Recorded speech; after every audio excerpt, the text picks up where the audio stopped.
We aren't just looking into the distance, we are seeing the universe at the exact moment of its birth. What we see on NASA's monitors is a live broadcast from the deep past, and this broadcast has just shattered humanity's primary theory. Let's look at the numbers that are making scientists sweat. According to classic cosmology, the universe needed at least 1 to 2 billion years to create a large, stable galaxy. Gravity is a slow sculptor. It has to gather massive gas clouds, compress them into the first stars, and then force those stars to merge into complex structures. It's like building a metropolis by hand, brick by brick. But Webb is finding 6 massive galaxies from a time when the universe was only 500 million years old, just 3% of its current age. These galaxies match the mass of our Milky Way, which took 13 billion years to form. This is a total collapse of the theory. Imagine walking into a kindergarten and seeing professional basketball players. Mathematically, they simply didn't have the time to grow. If Webb is right, we don't understand gravity at all. Size is only part of the disaster.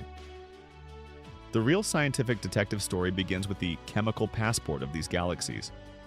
In the early universe after the Big Bang, there should have been only hydrogen and helium.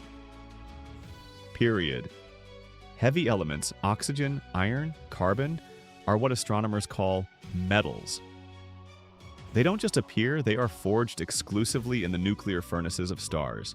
For a galaxy to be soaked in oxygen, the first stars must be born, live for millions of years, and explode as supernovae. This cycle must repeat hundreds of times. Yet Webb found galaxies packed with oxygen and complex dust just 300 million years after the Bang.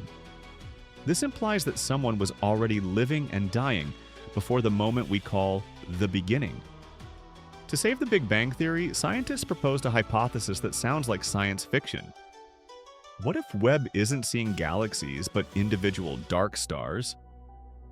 These are hypothetical monsters, millions of times more massive than our Sun, powered not by hydrogen but by dark matter annihilation. Such a star could shine so brightly that Webb, from 13 billion light-years away, would mistake it for an entire galaxy. But here's the catch. If dark stars exist, our entire model of matter formation is discarded. We are faced with a choice. Either the Big Bang never happened, or the first objects in the universe were monsters beyond our imagination. The scientific world currently resembles a burning office. Scientists are pulling century-old theories out of the archives, like Fritz Zwicky's tired light. Back in 1929, he suggested the universe is static and not expanding. Light simply loses energy as it travels through infinite space. If this is true, the Big Bang never happened, and the universe could be 50 or even 100 billion years old. Additionally, Webb confirmed the Hubble Tension, where different measurement methods show different expansion speeds of the cosmos. It's like having 2 clocks in the same room running at different speeds. It's a total crisis. Why are we so afraid to let go of the Big Bang? Because it means admitting the universe has no beginning in the way we understand it. Webb's latest data pushes us toward the Cyclic Universe theory. Imagine the cosmos doesn't just start. It breathes. It expands, contracts to a single point, and explodes again. An infinite wheel of cosmic reincarnation. What we see through Webb's mirrors are the scars of previous cycles of matter that didn't disappear. Our physics isn't just broken. It needs a new language where time isn't a linear segment, but an eternal process of energy transformation. If the universe is eternal, then we are no longer accidental sparks that emerged from nothing 13 billion years ago.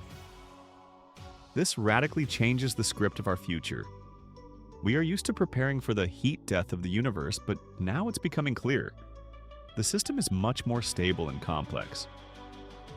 Currently, the world's leading labs are trying to create a new theory of everything that unites Webb's data with quantum mechanics. We are on the threshold of a discovery that will make humanity not just observers, but conscious players in an infinite cosmic theater. We are no longer looking for the beginning. We are trying to understand eternity.